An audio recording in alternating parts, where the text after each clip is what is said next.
Welcome to the Pat White Show. Well, if you'll allow me a minute to give you an explanation on what's going on involving the terrible crash of that KC-135 over in western Iraq, the Air Force has now released the names of the individuals involved.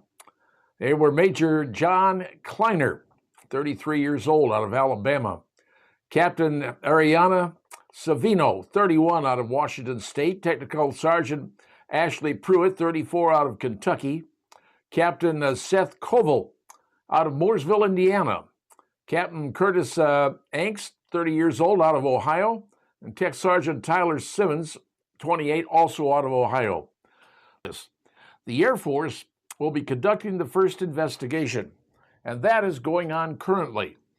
And the 135 that did survive, that made it back to Tel Aviv, that crew is being intensely interviewed by U.S. Air Force investigators, trying to find everything they knew, everything they could find out about what occurred in that fatal flight, what they saw, what they observed, where everybody was supposed to be, because that's another issue that's going to come up. Where was everybody supposed to be, and where were they? Now, you saw the picture of the damage to the rear rudder of the aircraft, the one that made it back. And you'll notice a great big giant chunk has been sheared off, and it looks like it was sheared off horizontally. When the engineers get to looking at that tail section, they will be able to tell you if it was sheared off going forward or going backward. If the shear tends to go backward, then the accident occurred when something hit that rudder from the front, which means you could have planes passing this way. Could have gone this way. Now, if that's the case, one plane was in the wrong altitude, or maybe both planes were. We don't know yet. We don't know what the scheduled altitude was for both of the planes and whether they were on those altitudes when the crash occurred. One of the things that people have to understand, there's been talk, and I've seen a video of a couple of Navy guys talking about this, talking about refueling between two KC-135s. KC-135s don't have that capability. There may be a couple of aircraft out there that have been modified to do that, but as a rule, and as a former KC-135 aircraft commander, I can tell you, we don't get fuel, we give fuel. That's our job. KC-135s do not, as a rule, and that's rule of about 99%, do not have the ability to receive gas. That takes additional training that most tanker pilots, all tanker pilots, frankly, don't have, unless they fly in another aircraft that has that capability. Now, that being said, another thing that needs to be considered is this. When those aircraft get up above 18,000 feet, better, we call it flight level 180, and we call them flight levels up above that area, each plane must set their altimeter to 29.92, 2992. That's standard elevation. Once you're above 18,000 feet, everybody's altimeters are all set to the same number, 2992. That way, everybody's plane registers identically for what it is as far as their altitude goes. So if you're supposed to be at flight level 210, which is 21,000 feet, at 2992, that's what your altimeter is going to tell you. That's the altitude you're on. And somebody else at a different altitude with the same setting, they're going to be at a different altitude. It's setting everything identical, so no one's on a different altimeter, because an altimeter will actually determine at what height you are. That's just the way that works. So we will find out what's going on. And then there's another issue that came up. I've heard people say, well, if they have a black box, like they do in the airliners. When I flew the KC-135, they did not. I repeat, they did not have black boxes. However, over the years, there's been numerous upgrades to the KC-135, most involving the panel, the installation of GPS, the glass cockpit, if you will, those things. Could the Air Force have installed a black box into the KC-135s?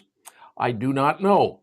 That's a question that needs to be asked, but it will be answered once the information comes out from the Air Force investigation team.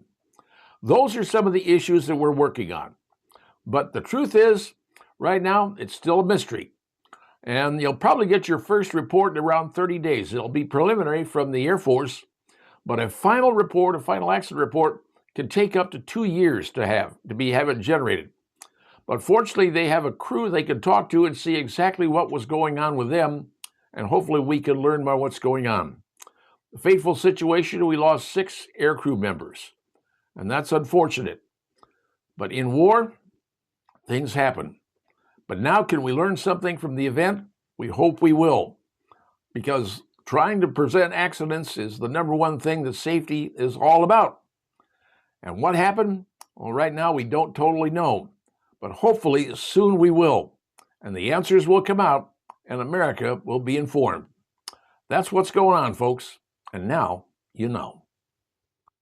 Well, since that tragic crash of the KC-135 over there in the western Iraqi desert, I've been contacted by a number of people who knew that I used to fly the KC-135 back in the days when I was flying in Strategic Air Command.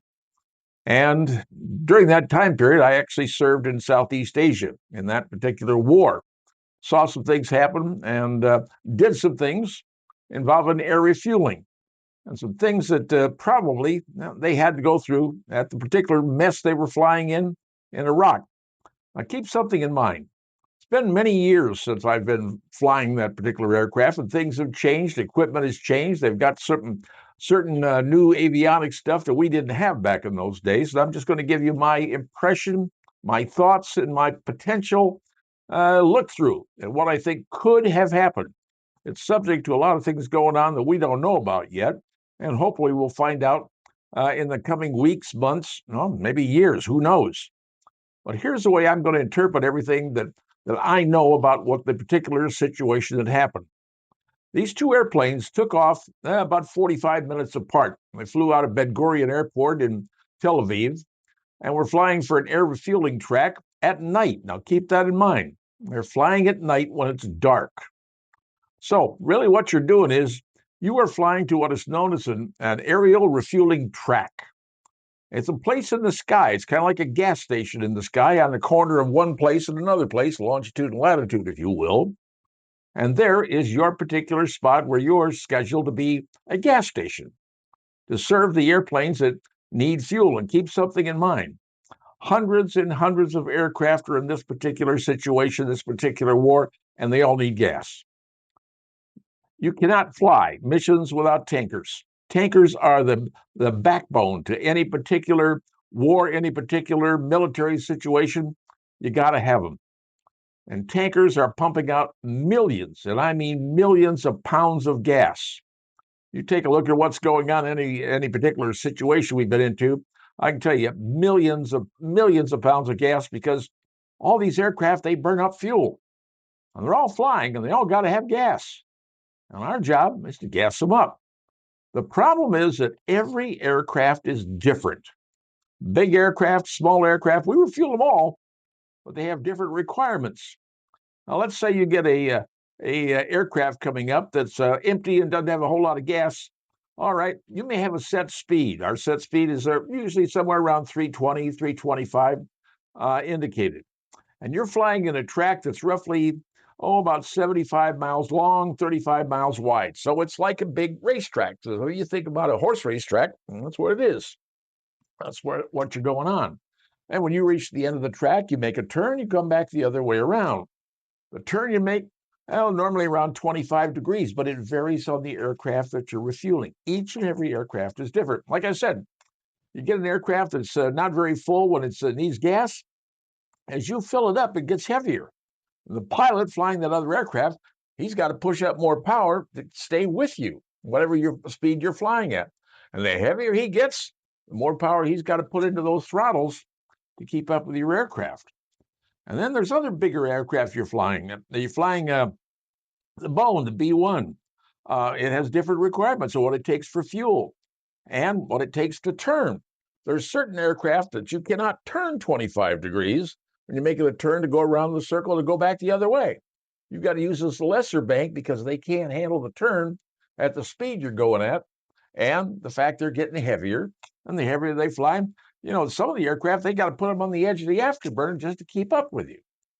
And then there's some aircraft out there that you go at a much slower speed. There's certain aircraft out there, you got to cut your speed back just tremendously because, turboprop airplanes are particular. They can't fly at the speed that jets fly at. They got to fly a slower speed. So what's the tanker have to do?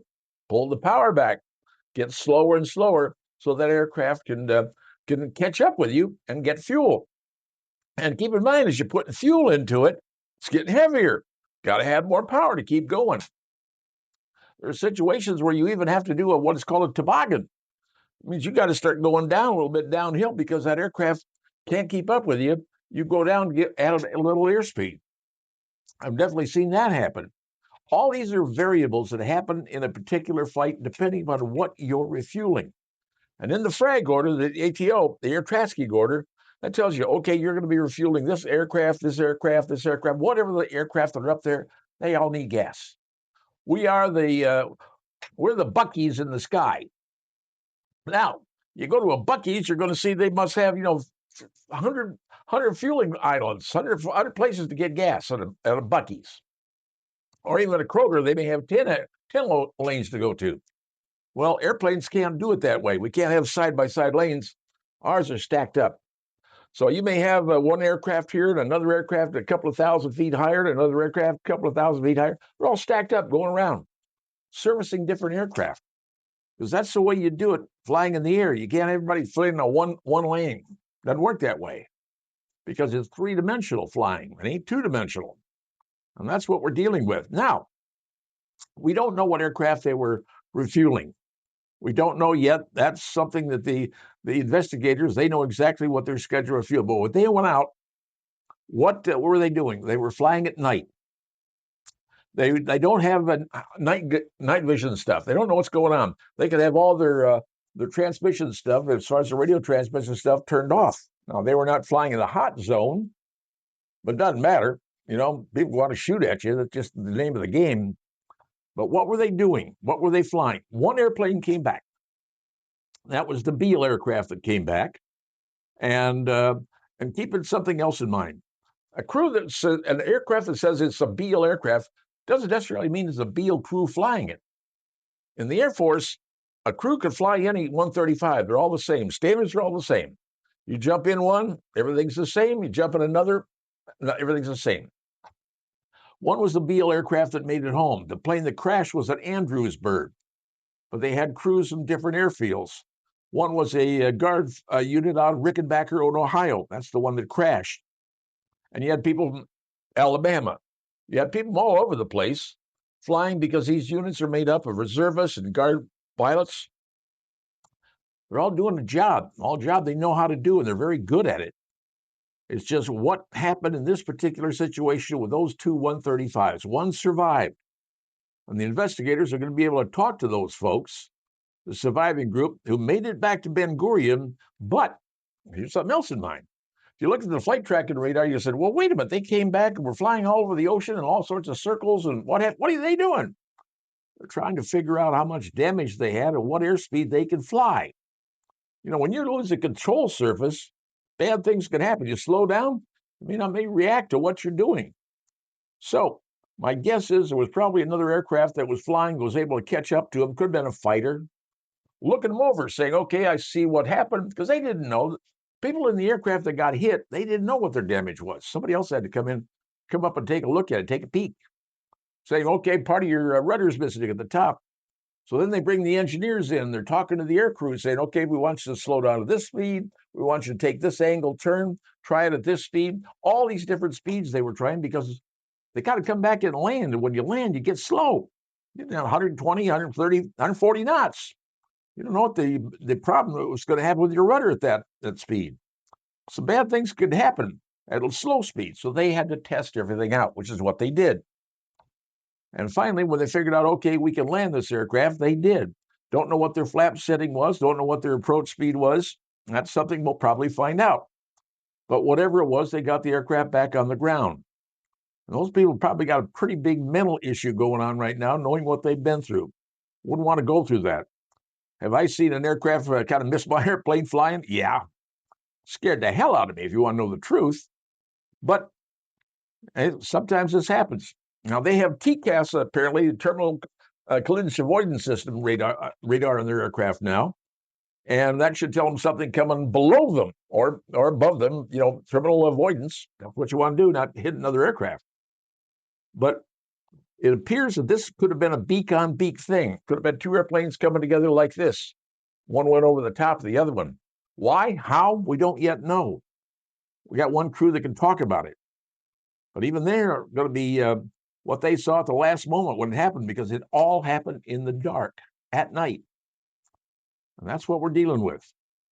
So, will we have answers? No, eventually we'll start to get answers. Eventually you'll get a preliminary report from the Air Force, and then ultimately a year, maybe 2 years down the road, you get a full report that'll come out that says everything they know. It takes time to research these, do them, write them up, and that's what's going on. So I'm just giving you the heads up as someone who used to fly that aircraft. Yes, they've changed over the years. They've got different engines on them. They got different stuff. They got glass cockpits, TCAS. But it's still an airplane, and it still flies, and it still does the same job. And that job is refueling other aircraft. That's what its job was. That's what KC-135s do. And by the way, KC-135s, as a rule, there were a couple of minor exceptions that didn't even fly anymore, cannot refuel each other. They are giving only, no getting. They can't fly hands holding hands. It doesn't work that way, not in KCs. They just give out fuel, and they give out millions of pounds all the time. Very sad situation, very unfortunate. You hate to see this happen. But in the flying game, when you got a lot of airplanes flying, and I mean a lot of airplanes flying, in a very small particular area, you're hoping everybody is on their flight schedule, reading the exact same numbers and reading the exact same data that everybody else is supposed to know, and pray to God everybody's on the right altitude at the right time. Because if you don't, something like this can occur. And apparently it did. And now you know.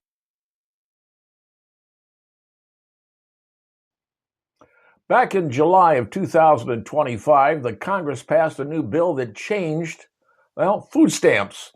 They changed the requirements. They changed the age demographics allowed. And they said a lot of stuff you couldn't buy anymore with food stamps. And what happened? Well, it turns out a number of folks have now filed a class action lawsuit against the U.S. government. They're from Colorado, Iowa, Nebraska, Tennessee, and West Virginia. And they're saying the restrictions on food stamps are illegal, and they want the restrictions removed. Now, what are the restrictions? Well, the biggest restrictions they took away was sodas, pop, carbonated beverages, call them whatever you choose to. That was the number one thing that was taken away from food stamps. And then a whole bunch of non-nutritious things were always taken away. What they're saying is that food stamps, you should live on nutritional things, fruits, vegetables, meat. But potato chips, soda pop, those things, food stamps said, not going to have those anymore. So what happens? You get people filing a lawsuit against the government saying, how dare you take this away from us? Well, think about it this way.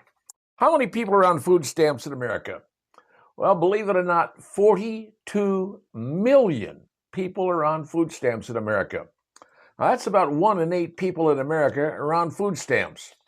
And the food stamp requirements say now, that didn't used to, but now you've got to be out looking for work, working, or volunteering 80 hours a month to continue your food stamps. And if you don't do that, your benefits are going to cut back even more. And a lot of people are upset about that, saying, how dare you do that to me? There are people out there that have never worked a day in their life who are angry. They've lost their food stamps. But the biggest problem is what people are buying with food stamps. As I said, the biggest problem we're seeing, they're buying non-nutritional things like chips, sugary foods, soda pop, and a whole bunch of other stuff that, frankly, is not nutritional. 40%, here's something to think about. 40% of 73 million children, that's ages between 1 and 17, have at least one chronic health issue. 40% of the children between 1 and 17. Now that's 29 million kids. Back in the 1970s, did you ever see anybody that was fat back in those days? Today, seems like you can look everywhere and see it. And here's one of the other problems we have. You got 350,000 kids have diabetes today in today's society. Kids. This is what we're having in this country right now. This is some of the problems we have. When you think about it, the number one issue that was involved with food stamps, sugary drinks. That was the biggest thing that they had a problem with, and now people are suing the United States government to say, no, we have a right to pick what we want to pick, eat what we want to eat, drink what we want to drink, and you can't tell us that what food we've got to have.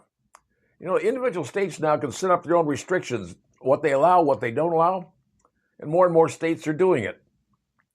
But to file a lawsuit against the government saying, no, we have a right to buy the bad stuff and get ourselves overweight and become diabetic, that's our call and not the government's call. It's your money, folks. It's your taxpayer money that you're giving to people. Should the taxpayers have the right to say to those who are on welfare, those who are on food stamps, have a right to say, look, we're going to give you money for food, but you're going to have to buy the right food for your family, the right nutritious food, the vegetables, the fruits, the meat, and not potato chips, Doritos, and sugary beverages, namely soda pop. Call it whatever you choose to. There's the problem that we have in America, folks. And yet, we have 42 million people on food stamps.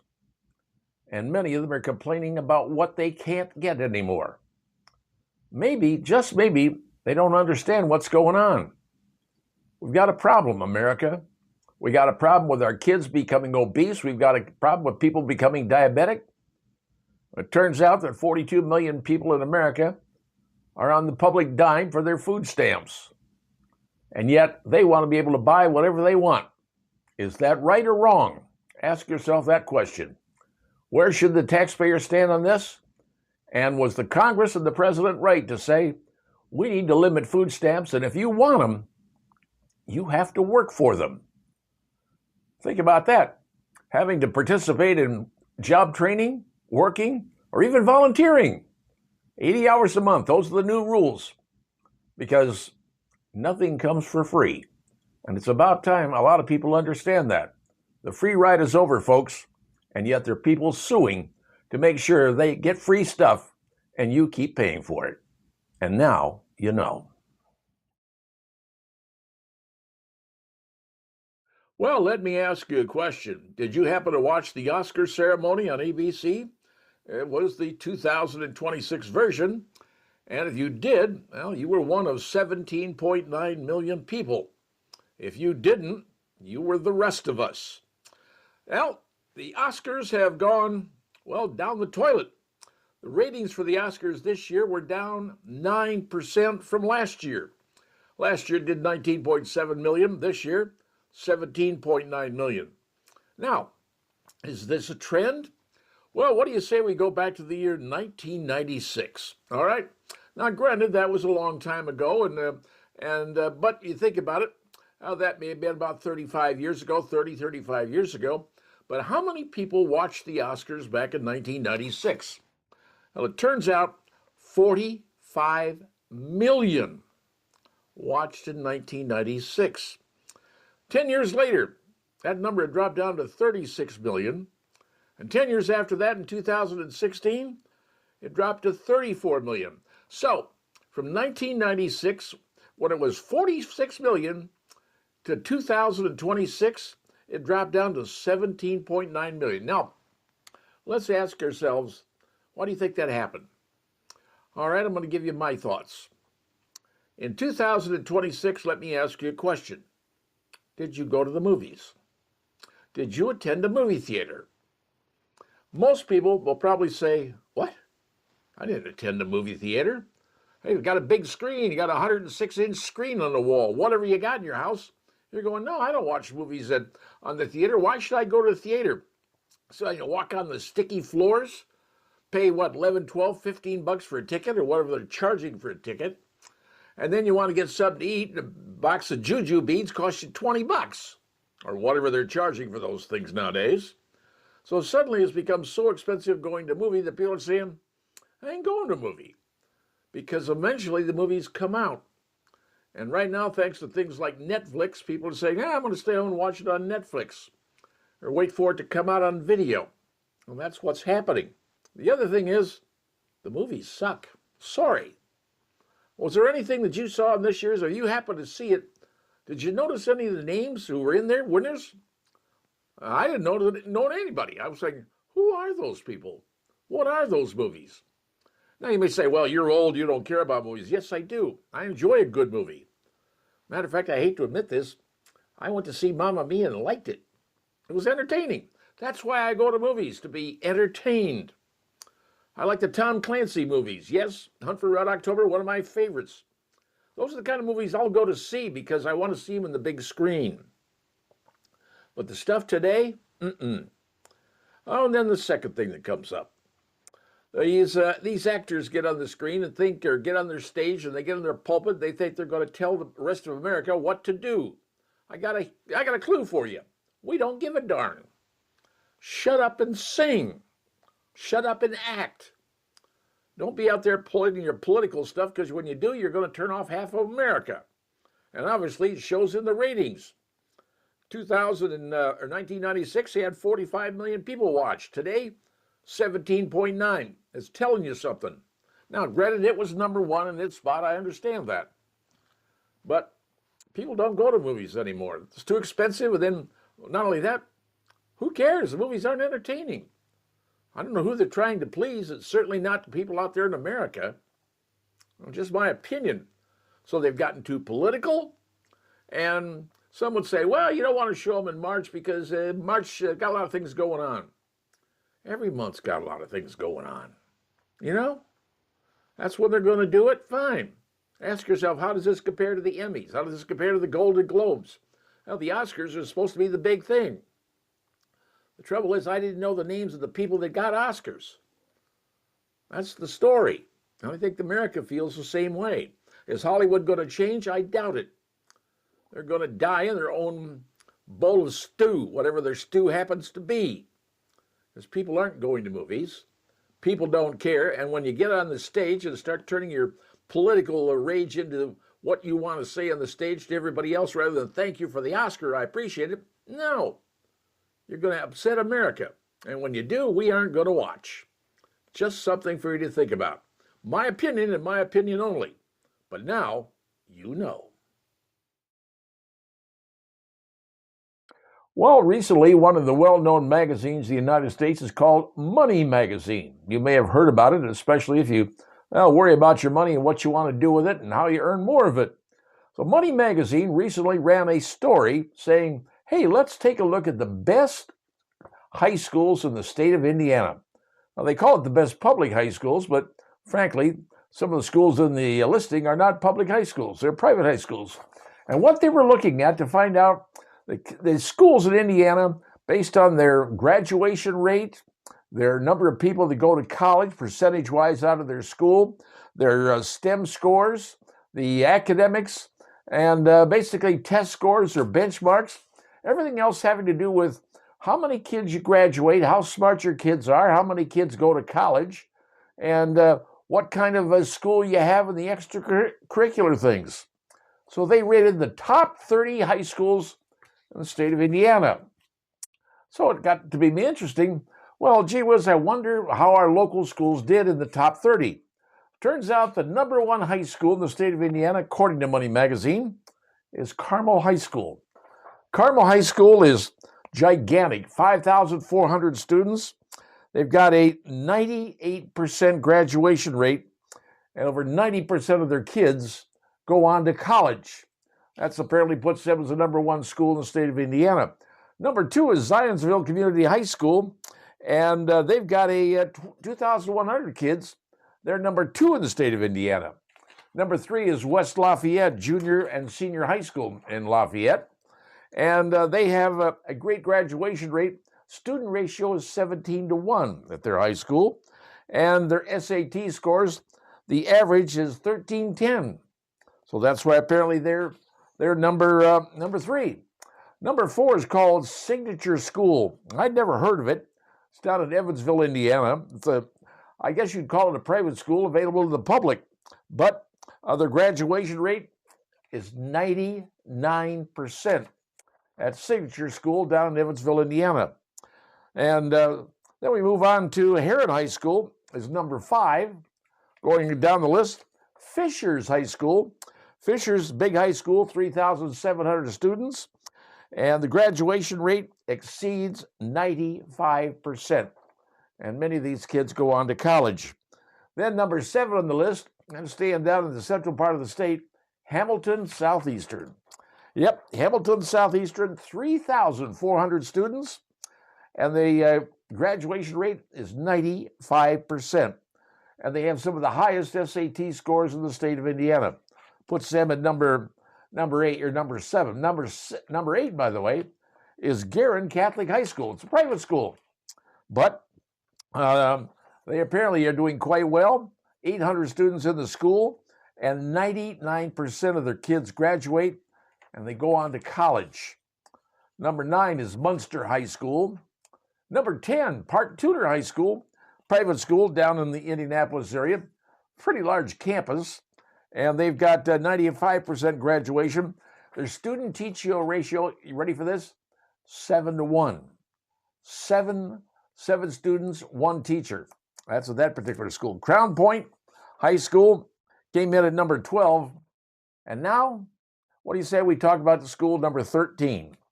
The number 13 most best school in the high school in the state of Indiana is Homestead High School.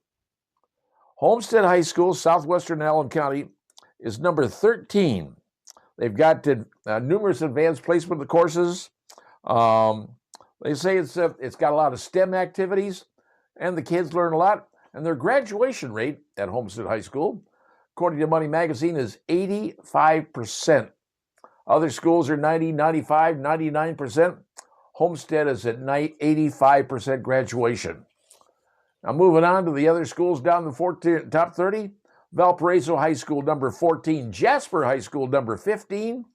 Chesterton Senior High School is number 16. Noblesville High School with 3,200 students, number 17. Penn High School up north came in at number 18. Avon High School, the west side of Indianapolis, 2,800 students, came in number 19. Bloomington North High School, 1,600 students. They came in number 20. Floyd Central High School is 21. Yorktown High School, 22. Warsaw Community High School, excellent STEM program. Apparently they do quite well. They're number 23 in the state of Indiana. And then 24, Franklin Central High School. Concord High School up north is number 25. Brownsburg, number 26.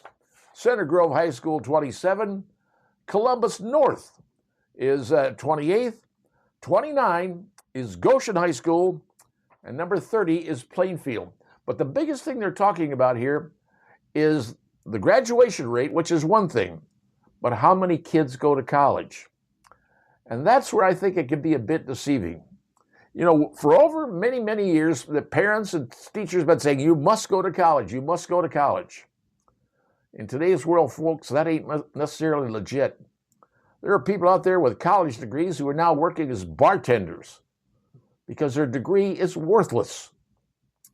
You know, you get some of these degrees out there and you're going, who on earth is going to hire those people? Just because you have a degree doesn't mean you're going to get a job. Sorry, that's the world. You better have a degree in something the world wants, and the business world says we've got to have people in that particular area. Yes, and you get into the medical careers, the computer careers, those kind of things, those are hot. But the standard college degrees, sorry, they're not as good as they used to be. They've gotten pretty doggone expensive. You end up with a big college debt when you're done.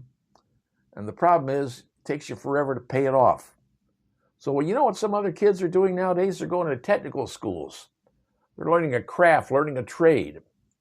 Do you understand how much you've got to pay a plumber to come to your house to work on something? Or an electrician to come to your house? Those are craft trades. If you need something done, a welding done job, you know, some of these welders out there are making well over 6 figures because people are learning crafts are something that's good for the rest of your life. Once you learn a trade, it doesn't cost you a mint to go to trade school to learn these things. There's some places out there that, you know, they teach you. They're apprenticeship jobs. And you learn the jobs, you can make a pretty good living. So I understand the concept of saying, hey, everybody has to graduate, which I agree with. But not everybody has to go to college. And it's time people start thinking about that and parents start thinking, hey, my kid may not be good in college, but he has a craft, he has a skill, he knows how to do something that he loves doing. Automotive mechanics with their certifications, ASC certified mechanics, they're making six figures, folks. Good ones are definitely making six figures, and every car dealership in the city is trying to hire them. That's just automobiles. Nurses, people who understand those things. The nursing careers, we need the nursing careers, and they're making excellent money too. You don't need a college degree necessarily. If you love doing something that takes your hands and something you have to use your hands for and work with your, and rather than just, I got to use my brain, you got to use your brain in a lot of things. But if you know a craft, a skill, or a trade, you can get paid pretty doggone well to utilize it. And it'll last you for all of your life. Something to think about, folks. Something to think about. And now, you know. When someone retires, you rarely hear anything about them. There's a little picture in the newspaper, a picture in some publication saying, so-and-so's retiring. But not much else you know about them. It says, wherever they are, they're gone. Well, I want to tell you about somebody that isn't gone, somebody who is retiring, and someone who I have a great deal of respect for, and I think he deserves an honorable send-off. His name is Judge Phil Houk. I've known Phil for a number of years. Actually had to be in his court one time because, I had to sue somebody, and he was a referee. Unfortunately, I won that case, but I never forgot him because he was very cool, and man, he ran a cool courtroom. There's the only thing I can tell you. Well, where did Phil Houk come from? Well, it turns out he's a South Bend native, which kind of explains something down the road I'll tell you about in just a moment. But he attended Indiana University, and he got his degree from Indiana back in 1983. And then he went on to Valpo University Law School, graduated from there in 1986, and he ended up coming into the criminal division in the Allen County Superior Court Division, clear back in 1988. So, a few years after he gets out of law school, he's in the criminal division, civil division. Then ultimately, he ends up going into the probate courts. And he's a probate magistrate, I guess they call him. He is the longest serving judicial officer in Allen County. Phil has finally said, I've decided I'm going to retire. But you know what? There's quite a bit about this guy you don't know. Phil was actually on the board of directors of the Fort Wayne Sports Court. He was on the finance committee of St. Charles Borromeo Church, and he did a pretty good job there. But here's even bigger things to know. Phil Houk was one of the folks who organized the Lifetime Sports Academy. Do you realize how important that is for kids? Get out there and do all these things at Lifetime? He was one of the people who helped organize it. And then the Rod Woodson football camp. How many people know about that one? That's a big thing every year. Rod Woodson comes in.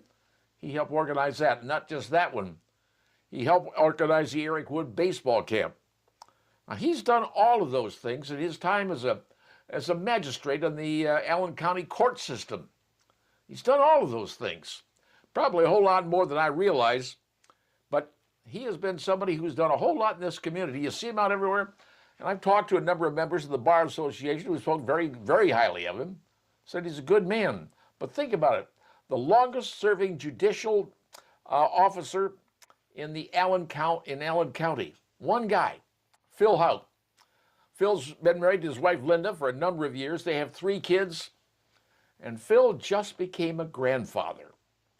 And maybe that was the impetus that made him say, I think I'm going to retire. But, there's one more thing that Phil does I need to tell you about. And this is a big thing. Clear back in 1997, Phil, who was a big fan of Notre Dame football, and he started a thing called the Fighting Irish Preview. And every fall, and he's been doing this for years. You see him up in the press box. There's his computer. He's following the game. He tells you everything you need to know about Notre Dame. And if you're a Notre Dame fan, chances are pretty good you know who Phil Houk is and what he writes. He knows his stuff. I don't know how he gets all this stuff. I don't know where he gets the time to do it, but he does it. Now, Phil Houk is retiring, folks, and if you see Phil walking down the street someday or see him at St. Charles or see him walking around someplace, say, hey, congratulations. You're a grandfather, and you're also retiring as a magistrate in the Allen County court system. He referees a whole bunch of stuff going on, especially probate. Probating people's wills, it's kind of a mess to figure out sometimes. Apparently he's pretty good at it. So folks, now you know who's retiring, stepping away from a job he's been doing for a long, long time. And now he's a grandfather. And so my hat's off to someone who I respect and honor. And so should you. Fort Wayne Magistrate Phil Houk is hanging it up. And I hope he never stops doing the Fighting Irish preview, because I would miss that big time. And now you know.